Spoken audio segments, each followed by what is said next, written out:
Hi and welcome to History Legends. At this point, you're probably wondering why the war in Ukraine is dragging on for so long. The reason why the Russian offensive has slowed down is because Ukrainians either got their hands on the EOD or the Ghost perks. Don't believe me?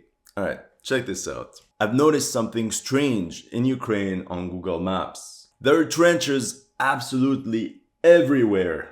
Everywhere you look, boom! Trench. For example, here south of Popasna, you have this circular trench network. And as you can see, it's very dense. And here again, not even 500 meters south of the first position I showed you, there's another dense fortified sector.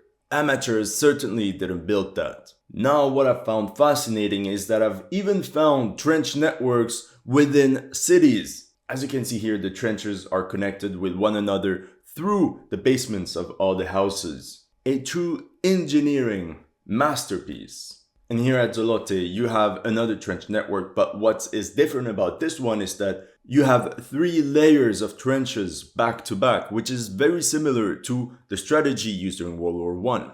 And if you remember, military operations during the Great War were slow. By the way, before you guys freak out, this data dates from before the Russian invasion. But really, how can trenches, the icon of World War I, still be a thing in 2022? To me, it's crazy how old technology that is modernized can answer to current day problems. This is exactly why I'm presenting you today's sponsor, Exter. You see, this was my old wallet. It's literally falling apart. And this is why Exter sent me 2 smart wallets. The first one is a Parliament wallet. You just push here and all your cards pop up. It's made from real leather, and if you want something lighter and thinner, you can use this aluminum card holder that works the same way. This is where Exter simply blew my mind with this tracker. Again, it's very slim and it easily fits into your wallet, and this tracker is connected to your phone. I don't want to be doxxed, but look at that. You can see exactly on the map where your wallet is. And let's say you went to a party, you left your wallet somewhere and you can't find it. You simply have to call it. You hear? And even better, if you lost your phone but you still have your tracker, you can call your phone using your tracker. Check this out. Double tap. Now, if you're interested in this wonder of technology, there's a massive sale from May 9th to June 20th. Literally perfect for Father's Day. If you want to impress all your friends, hit the link in the description or use my promo code to get 20% off the entire website. It can even go up as to 30% off, plus a free gift bag for orders over $150. If we go back to the first trench I showed you, the structure is about 400 meters long. It's huge. It's literally the length of 4 football fields. You know, the sport played with the foot, not the one using the egg. And it has a circumference of 1,000 meters. And the thing that surprised me is that allegedly these positions are only defended by a platoon, about 30 to 50 men. If you were to position your men all around this fort, it would be 1 every 20 to 30 meters. But in reality, this position is meant to defend from an attack from certain directions. So logically, all combat potential will face that side. But you'll notice that unlike World War I, you don't have one unified trench line going from the sea to northern Ukraine, but rather lots of small forts side by side. We can explain this because of better weaponry nowadays, so you need less men in every position, and also because of modern communications. So on Google Maps, you can only see the trenches that were built before the Russian invasion. But there's a website that maps out all current Ukraine trenches. And you can see just how many are in the Popasna sector. I didn't count, but there's at least 50. And you kind of understand why the Russians were unable to push through this sector. It's literally impossible. But I was wondering, why are the Ukrainians using trenches in the first place? What was the doctrine behind it? I was trying to understand how these forts were functioning. I know that US infantrymen are taught how to dig foxholes for concealment and to protect from enemy fire. But overall, NATO infantry units are not taught to build dense trench bastions beyond individual fighting positions. I was left with no answer and I was going to give up on this video and project altogether. Until I stumbled on this trailer, a French documentary that was just released a couple days ago called Trenches. And it covers this trench warfare in Donbass that took place from 2014 up to the Russian invasion. Я, грубо говоря, больше держу в руках лопатку, лом и все остальное для фортификации, чем для оружия.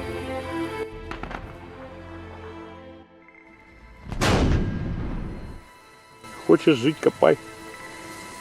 You see, he said he's using his shovel and pickaxe more than his rifle, and if you want to survive, you gotta dig. I was that close from the answer until someone sent me this other video from Ukraine. It's called the Ballad of the Infantry. It's a video meant to attract new recruits into the Ukrainian armed forces. In short time, it helps us dig a trench which saves us from bullets. We dig in the ground, deeper, and then connect the trenches with our friends to the left. In just a few hours, trenches are all connected. So perhaps this trench tactic is made in Ukraine. To me, this is extremely interesting because this is essentially what the Soviet soldiers did during World War II. The Germans said that the Russians were experts with their axes and shovels. Unlike attacks that generally require well-trained troops, the main benefit of trenches is that they can effectively be defended by understrength and low-quality troops. In a way, we can see the Ukrainian army as an army of beavers. They can literally build a fortress out of nothingness. You wake up one morning and in front of you, you have an entire trench network, tunnels, and bunkers. Let's analyze a couple videos. At first glance, this trench is a very basic one. It doesn't look at all like the ones we saw earlier on Google Maps. It's not even in some sort of zigzag, it's a single file with no firing positions. Theoretically, its only purpose would be to cover the crossroad that you can see at the bottom left corner. But it's clearly a decoy position. As you can see, the Russian drone picks up 2 men standing in the trench. But they're not moving at all. In fact, these are mannequins to fool Russian artillery into firing on fake positions. I've even seen pictures of mannequins holding stingers to increase this maskirovka. This tactic was also used a lot by the Soviets during World War II. They even went as far as to build entire fake cannons made out of wood to fool the Germans. And it worked because the Germans only had a very limited amount of artillery shells and they would waste them against decoy positions. On this clip, you can clearly see the Ukrainian soldiers moving, so guaranteed it's not mannequins. So that alone shows the limits of using mannequins. If you squint and look sideways, maybe a drone operator can be fooled. In this video, you can see some dirt roads used to move vehicles from one firing position to another or to allow supply trucks to move in. This is a clear upgrade compared to World War I. All trench positions can easily be resupplied using any sort of truck or even pickups. And if you look at it from a satellite image, you can even see the entry points for the trucks and the path. Here you have the trench position right behind a tree line, which acts as another natural layer of defense. And essentially in the front you have a huge open ground, which easily turns any Russian attack into a turkey shootout. And what's interesting is that some parts of the trench are effectively tunnels, possibly leading to other underground positions, which the artillery will have a hard time to destroy. But we can still notice them from above. But literally, just look at how many artillery shells have been fired on this position. It's insane. Now the reality on the ground is that even if most artillery shells miss their target, Ukrainian infantry has no other choice but to sit and wait, in a sense of powerlessness. On this clip here, as you can see, the trench is not very wide. It only allows one man to walk through it. This is why they have all these little cut-throughs all along the way that serve as firing positions. It's very practical. Having a trench that is not very wide makes it hard for artillery shells to actually inflict losses, and having these little firing dugouts allows defenders to fire, but to also easily redeploy from one position to another without impeding on their comrades' firing ability. And those can be recognized from the sky. However, also notice how the trench is not very deep. That is most likely because this is a new trench network that has been hastily constructed. And here you can see that the path suddenly stops. This is the entry of the underground position. This is where soldiers would essentially live. In all honesty, I don't know how long each unit is supposed to stay in that trench network. For sure they're rotated, but I don't know what's the turnover rate. So if you have this information, just comment it below. Also, in a lot of Ukraine fortified positions, you will find these lunettes, these rectangular dugouts inside the trench line. And just like you can see on this video, it is often used to shelter armored vehicles, which is called a held down position. Essentially, only the top part of the vehicle is visible, which allows it to fire without being seen. And to improve defense even more, these lunettes are positioned all around the trench network. So if spotted, these vehicles can move from one firing position to another, which makes it very hard for any attacking force to pinpoint the exact firing positions. Now we are facing the king of trench networks. Compared to the other trenches, this is an actual fortress. At the front, it has two zigzagging trench lines. If you're a history nerd, you'll know that these zigzags were already used during World War I. So if mortar, grenade, or artillery shells would fall into the trench, it will only get to soldiers in that section and not cause casualties further down the line. Once again, we have this sort of dirt road cutting through the trench. That is 100% for supplies only. Literally a UPS truck or pickup can bring all the supplies that these guys need. And here you have the main Ukraine line of defense on this hilltop.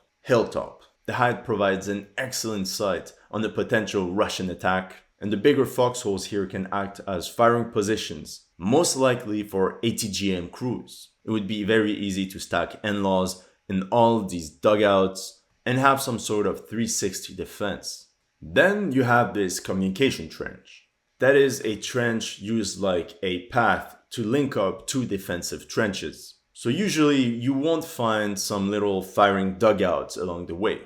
It's purely for movement. And here it suddenly ends. We know what it means. It's the entry to a hobbit house. To an underground position. This little fort is well made because the moment the Russians bombard the area, Ukraine soldiers can run to cover into their underground tunnels and wait for the shelling to stop, and then quickly return to their firing positions to fend off the attacking force. And it's very interesting because this is exactly what soldiers would do 100 years ago. The only way to break through this type of defense is to have some artillery barrage and the infantry, the attacking infantry, right behind artillery shells. So when the defending force is still in the tunnels, immediately you have the attacking force jumping into the trench, which says a lot about Russian forces, which probably lack inter-arm coordination. So what the Russians resort to is to simply pin down Ukrainian defenders by shelling night and day. And I see about at least 100 craters. That probably means the Russians are using unguided artillery shells, which are much cheaper than modern guided artillery shells, but it could also be because the Russians don't have enough recon drones to guide artillery strikes.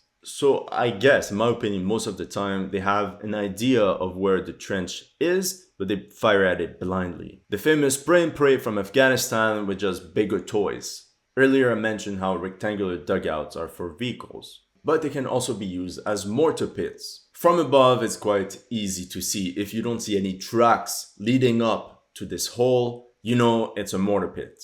As we can see, Ukraine soldiers are covering up the dugout with a nest to camouflage themselves from Russian drones. And if they wanted this position to be even more stealthy, they could cover it up with tree branches. So if the drone just flies by, it won't have time to specifically pinpoint that area. And you can see how they have an entire tree line in front of them, which acts as natural camouflage, but also protects from direct fire. And you can see how the mortars are positioned on some sort of hilltop, which gives them an extra edge when firing. Now this video is pretty tragic. It's the aftermath of a conquered trench network. You can clearly see how this trench was built using pickaxe and shovels, and not modern equipment. The sides of the trenches are protected with timber, aka construction wood, which essentially holds the entire thing together. You can also have a nice view on sandbags, which is a very easy and cheap way to add another layer of protection. And you see how this little mount is actually a concrete structure covered in mud. To enter, you have to pass through 2 doors, which open up to what is literally a bunker with multiple firing holes. And that's another thing. If you combine underground positions using cement and concrete, artillery will have a very hard time. The only thing you can do is have your tanks approach this position, but that exposes them to ATGM fire. Now, in response to these Ukrainian trenches, the Russians brought in a truly atrocious weapon called the TOS-1, a multiple rocket launcher capable of using thermobaric warheads. Essentially like artillery napalm strike. And while the trenches on the Donbass contact line have been fortified for 8 years and are like fortresses, obviously that's not the case everywhere else on the front line. You can't really dug in these things under enemy fire. Obviously that's not the case everywhere else because of the constant movement, and you simply can't dig in these positions under enemy fire. As we saw, the trenches are not as deep, not as well made, and less able to sustain artillery shelling. Living conditions are also not at the best. As you can see on this clip, the forest was littered with foxholes and small trenches, but nothing too big, and all of a sudden you have a massive explosion of thermobaric warheads. This led to a significant number of Ukrainian casualties due to Russian artillery strikes. At the main hospital in Kramatorsk, ambulances stream in day and night carrying soldiers wounded at the front, who describe being pinned down by near constant shelling. Captain Edward Antonovsky, the deputy commander of the medical unit at the hospital, said that 80% of the patients are wounded by explosives such as mines and artillery shells, when during World War I, artillery caused 60% of casualties. But he also said that very few patients have serious injuries. Either you're far enough from an explosion to survive, or you don't. And it would be very interesting to map out these artillery casualties. I'm pretty sure that the casualty rate on the Donbass contact line with these fortified trenches is much lower than the ones towards the Seversky Donetsk River near Izium, where it's more open ground and troops didn't have time to really dig in that deep. So in the end, trenches were the response to the firepower of modern warfare, and the Russian response to these trenches is more firepower. And this is why it's basically all taking so long. Let me know what you thought of my analysis in the comment section below. If you're new to this channel, don't forget to like and subscribe. And if you like the information I provide, make sure to subscribe to my Patreon. The link is in the description.